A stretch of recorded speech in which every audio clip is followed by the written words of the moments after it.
Ismail Haniyeh, leader politico di Hamas, è stato ucciso a Teheran durante un raid israeliano contro la sua residenza.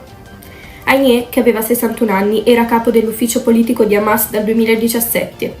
La sua carriera politica era iniziata come primo ministro dell'Autorità Nazionale Palestinese a Gaza dal 2006 al 2007, dopo la vittoria elettorale di Hamas contro Fatah.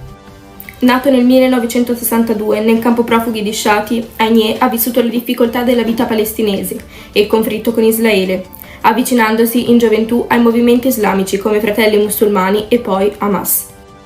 Arrestato e deportato dagli israeliani negli anni 80 e 90, tornò a Gaza, dove la sua ascesa politica interna di Hamas fu lenta ma costante. La sua influenza aumentò significativamente durante la seconda intifada e divenne primo ministro dell'ANP a Gaza nel 2006.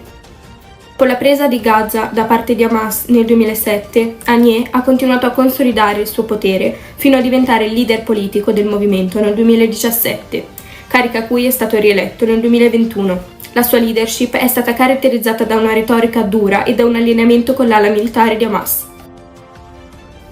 Israele ha condotto un attacco aereo su Beirut, colpendo il quartiere Daeh, roccaforte di Hezbollah, uccidendo Fouad Shukar, numero 2 dell'organizzazione guidata da Sam Nasrallah. L'attacco è stato una rappresaglia per il missile che ha ucciso 12 bambini drusi nel Golan. Shukar era ritenuto responsabile dell'uccisione di bambini a Maid al-Shams e altri civili israeliani. Il raid ha suscitato reazioni internazionali. Il premier italiano Meloni ha esortato Israele a non cadere in trappola. Il ministro della difesa israeliano ha affermato che Hezbollah ha superato la linea rossa. L'attacco ha colpito Fouad Shukr, consigliere militare di Nasrallah e noto come Haim Mosen, ricercato dagli USA con una taglia di $5 milioni per il suo ruolo in un attentato nel 1983.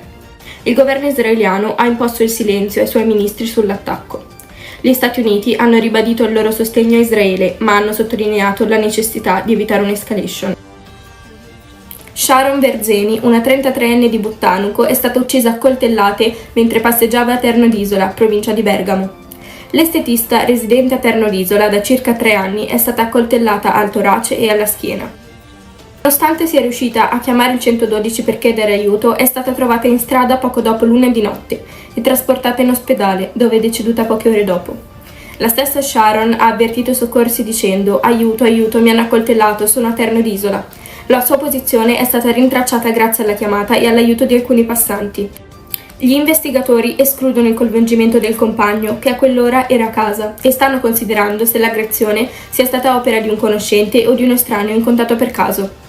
Al momento non ci sono indagati e i carabinieri mantengono il riservo sulle indagini, sviluppando diverse ipotesi investigative. Hanno lanciato un appello a chiunque abbia informazioni utili e stanno cercando l'arma del delitto, presumibilmente gettata nelle vicinanze. Un'autopsia nei prossimi giorni chiarirà i dettagli delle ferite che hanno causato la morte della donna. È stato ritrovato nelle campagne di Loco Rotondo, nel Barese, il bimbo di quasi 2 anni scomparso. Domenico è stato ritrovato a circa 5 km da casa sua, dopo essere scomparso per circa 8 ore. Il bimbo riportava piccoli graffi sul volto e un aspetto spaventato. È stato trovato dai soccorritori e portato in ospedale per accertamenti. La comunità locale, insieme ai carabinieri, vigili del fuoco, militari della Marina e volontari, ha partecipato attivamente alle ricerche. Il sindaco Antonio Bufano ha confermato che Domenico sta bene, nonostante qualche scorazione.